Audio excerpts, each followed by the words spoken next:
Hello, I'm Olivia, a 40-year-old woman, and I have quite a story to share. It revolves around my ex, who, despite still being legally married, I consider my ex-husband due to the betrayal he inflicted on both me and our daughter 4 years ago.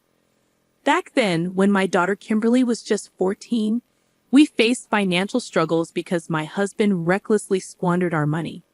This caused considerable tension in our household, and we found it challenging to make ends meet with only one salary. Despite my efforts to shield Kimberly from the harsh reality, she began to sense that something was awry.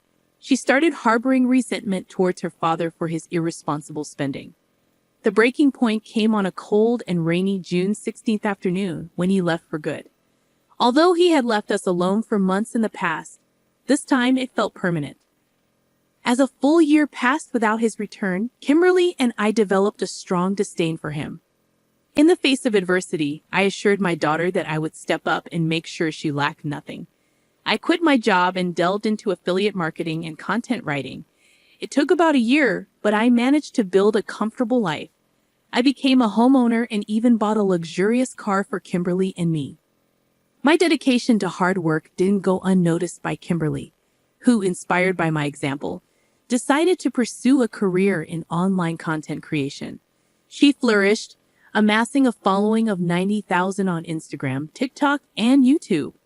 In this digital era, turning her lifestyle into a source of income turned out to be a rewarding endeavor. I am immensely proud of her.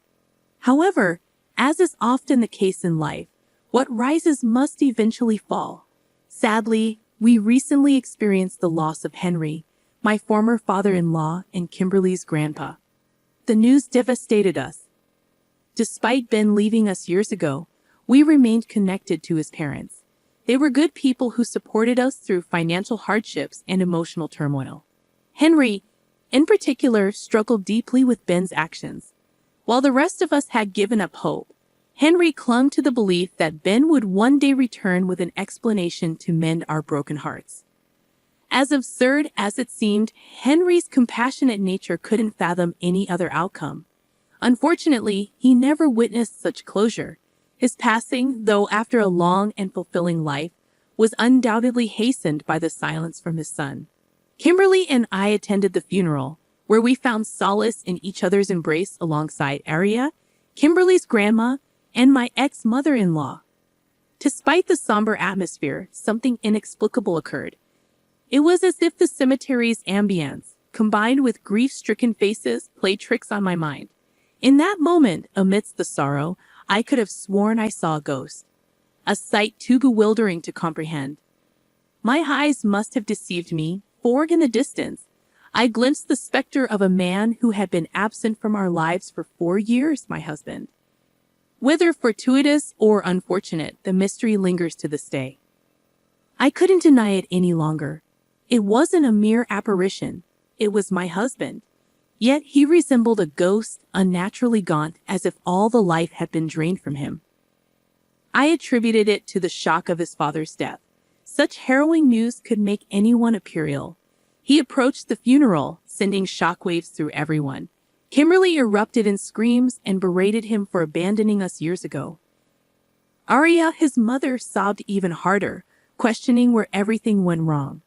Meanwhile, I stood frozen, overwhelmed by a flood of emotions. It's clear your presence isn't wanted here. You don't get to show up randomly like this. Leave the same way you left 4 years ago. I hate you, and I don't want to see you here, Kimberly shouted. Oh my goodness, Ben, how could you have left all those years ago? Your father died of a broken heart, Aria pleaded.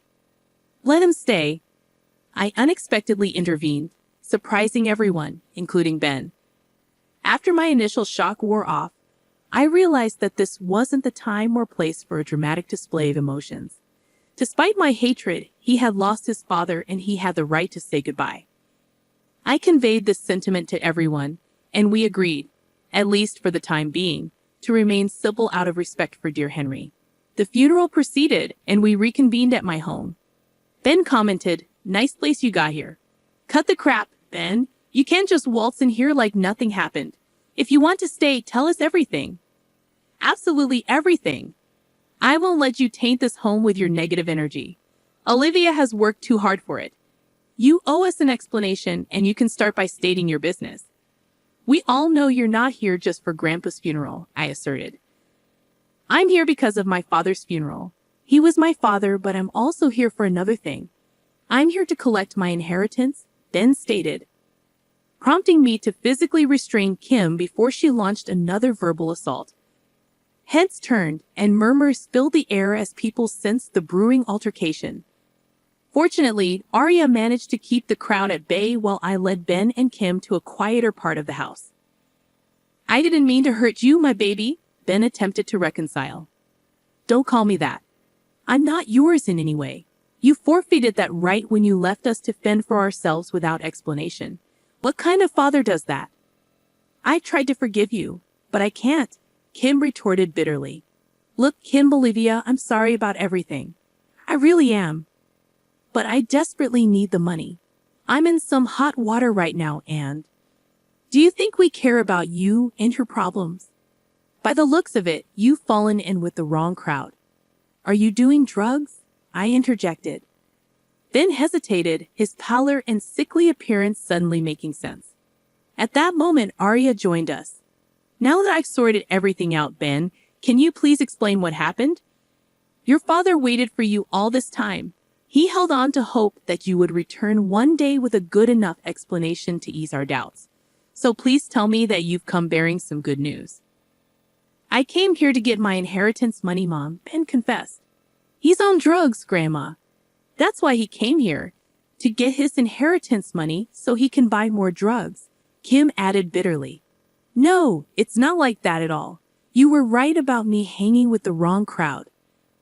Let's just say I was at the wrong place at the wrong time, and now I owe some people some money, Ben explained. How much are we talking about? Arya inquired. 50,000, Ben admitted. Whoa, that's quite a sum.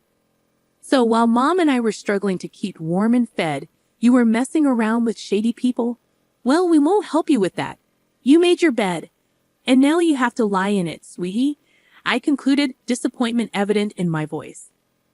I know you're upset, but please, let's just... Are you trying to defend him right now? He left us, Mom. I know, Kimberly. He didn't just leave you, okay? He left me too. He left your grandmother and he left Grandpa too. He broke all of our hearts, and we don't ever have to forgive him for doing that. But clearly he's learned his lesson, right? I mean, just look at him. It's so crazy how I was defending him so wholeheartedly back then when, in the end, it was because of me that he eventually did what he did. Shortly after the funeral was finalized, Ben was staying in a motel, and Arya and I, mostly Arya, would visit him to see if he needed anything. Kim refused to even see his face again. We just wanted to finalize his inheritance so that he could be on his merry way. Kim and I decided that we didn't want much to do with him, but Arya, seeing as she was his mother, obviously wanted to try and rekindle something. As the weeks went by, and the family lawyers authenticated Henry's will and assessed inheritance values, Arya brought Ben to the house to promote a civil environment among us all. As much as bitterness and hatred wouldn't do us any good, it was going to take a long time for us to be anywhere near that.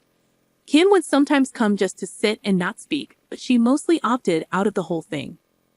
Finally, the lawyers informed us of the inheritance each person would receive, and by some lucky stroke of fate, it turned out that Ben's inheritance would amount to $50,000. Kim was infuriated. She didn't find it fair that the person who robbed her of her happiness for many years gets to be rewarded out of the blue. As much as she was an adult, she was still my baby, and I could understand her frustrations. Unfortunately, it wasn't up to her to decide whether he would get the money or not. Arya and I were seemingly nonchalant about the findings, and honestly, I just wanted this whole process to be done with so that I could go back to living my good life. As Ben was assimilating to this lifestyle, it appeared as though his demeanor changed. He went from shy, timid, and remorseful to slightly arrogant and cocky, especially when he heard that he would be receiving exactly what he came here for. I noted this behavior change but opted not to say anything and just chalk it up to the drugs he was doing. It was so sad to see a man who used to be so respectable end up like this. I just couldn't understand. A few more weeks went by, and Arya told me Ben's inheritance money is ready to be collected. He doesn't know about it yet, but I wanted to inform you beforehand. I know it's a terrible thing to consider giving such a large amount of money to an addict. The thought of what he might do with it is too distressing to contemplate. I'm so sorry, my child, but I just don't think I can handle giving him the money, only to see him disappear again. It would shatter the sliver of hope I have left for him. I can't be the one to give it to him. Please, can you do it? Of course, Arya. I can't imagine how hard this has been on you. It takes a different type of strength as a mother to witness such an awful thing happen to your baby. You've been strong for too long, Mom. It's time for you to rest. Please don't worry. I'll handle everything. Although I took on the task of handing Ben the money, I needed some time to compose myself and be at peace with any outcome that was about to happen. To calm myself down, ironically enough, I hid away in the attic where all the old paraphernalia of my previous life sat. I kept many things from the old house, finding solace in them. They reminded me of how far I'd come. The attic was the perfect place for me to sit and reflect upon the old and dusty plastic tea set we bought at a cheap yard sale when we couldn't afford proper dishes. I reminisced about the half-dead heater that often refused to work, leaving Kim and me huddled together for warmth, which was never enough. I glanced at Ben's old chest, filled with what I presumed were old work documents.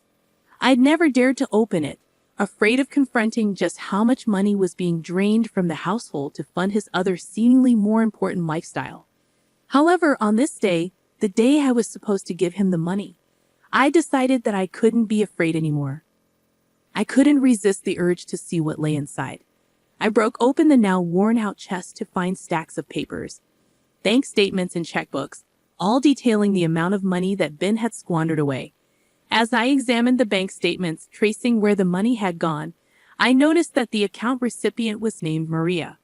Curiosity led me to dig deeper, and what I discovered made my heart drop. Deep within the chest was a letter, a handwritten note. It read, "Dear Ben, when are we going to stop sneaking around like this? I'm getting bored and tired of your inability to kick your wife and kid to the curb like you said you would. You seem to enjoy spending months with me, taking all of my drugs and going back to your family, even though you clearly hate them. If you don't tell them the truth, I will get Manuel involved. You already owe him tons of money from all the drugs you do with him for free. And this is how you want to treat me. I'm getting you 24 hours to get this done. Otherwise, you'll be in big trouble. Maybe I'll tell your wife all about me and our affair, as well as all the expensive bags and shoes you buy me. Or maybe I'll tell Manuel to get his goons to sort you out. Maybe I'll do both. Who knows? All of this can be avoided if you just do what we agreed upon. Remember, 24 hours or your entire life is gonna come crashing down. Tick, tick, babe. C.O. Maria. Reading this letter almost made my heart explode in my chest. So Ben was having an affair before he left, and he had spent the money on his mistress. The thought made me want to vomit. This man had prioritized his party lifestyle while his wife and kid were at home, struggling to survive. It was unforgivable and utterly disgusting. This was the explanation I had been waiting for. All of his horrendous behavior simply boiled down to selfish self-indulgence. The rage and bitterness that I had harbored for so long began to boil within me. At this point, I was moving on autopilot. I gathered everything from the chest and stormed to the dingy motel where Ben was living. I burst through the door to find him with drugs on the bed. You are completely unbelievable. You're doing drugs just as I was about to give you the money. What? You have the money? That's great. Give it to me, Ben replied callously. You are pathetic and you make me sick, I spat. Yeah, well, I don't care. Give me the money, Olivia, he demanded. What is this? I flung the papers at him, holding onto the letter I had just discovered. He froze. If he didn't look sickly and pale before, he looked emaciated now. By the time I finished reading, he was trembling. You got this letter on June 15th, right? The day before you just up and left. I'm gonna explain. No, Ben, you can't explain. The time for explaining is over. You're 4 years too late. I was sick, Olivia. I still am sick, as you can see. Stop all the excuses, Ben.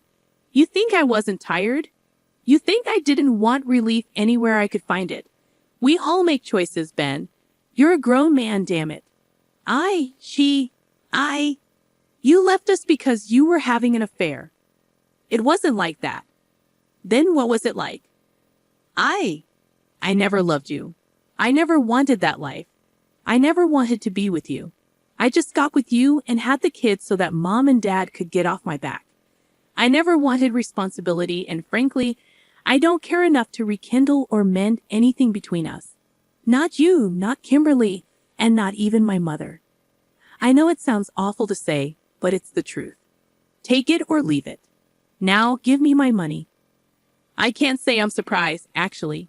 You've always been the evil villain to me, and that's all you ever were. Even now, as I look at you, you look like some demon from a comic book. You're disgusting. Olivia, I really don't care what you think about me. Just give me my money. You might not care what I think. You might not even care about what your mother and daughter think as well. But it appears as though a certain Maria and Manuel have a hold on you, even if it's just a little bit. He froze once more. Bingo. I take it that you managed to escape them. Right now, you're running with a new crew, and because you're a pathetic mess, you managed to mess up those relations also. He briefly nodded. Here's what's going to happen. You're going to leave this place immediately without the money. You won't get a single dime of this inheritance money. Consider this money reparations for Kimberly and me. You owe us that much, at least. What, are you crazy? Tom's gonna kill me if I come back without his money. That's not my problem. You should have thought about that before engaging with this stuff.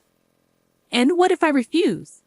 Well, then I believe that someone with a very large following on Instagram, TikTok, and YouTube might just accidentally leak some very private information about you. You know, the type of information that can reach anybody, including people named Manuel and Maria. Additionally, somebody else with a very successful blog and website can write an article further exposing you to absolutely anybody with an internet connection. All right. I hear you loud and clear. Yeah, I'm giving you 24 hours to get all of your things and get out of here. Get out of this city, hell. Get out of this state. Your presence isn't welcome here. You don't need to say goodbye to anybody. I'm going to tell Aria and Kimberly everything, as if their hearts haven't been broken enough. What a shame indeed. I don't even know what to say.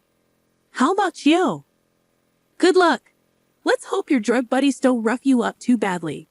Although now that I think about it, I don't care what they do to you. You've already been dead to me for 4 years now. He left town the next day. Thankfully, none of us has seen him since. I am just very content in the fact that all 3 of us have some closure on where Ben had gone and why.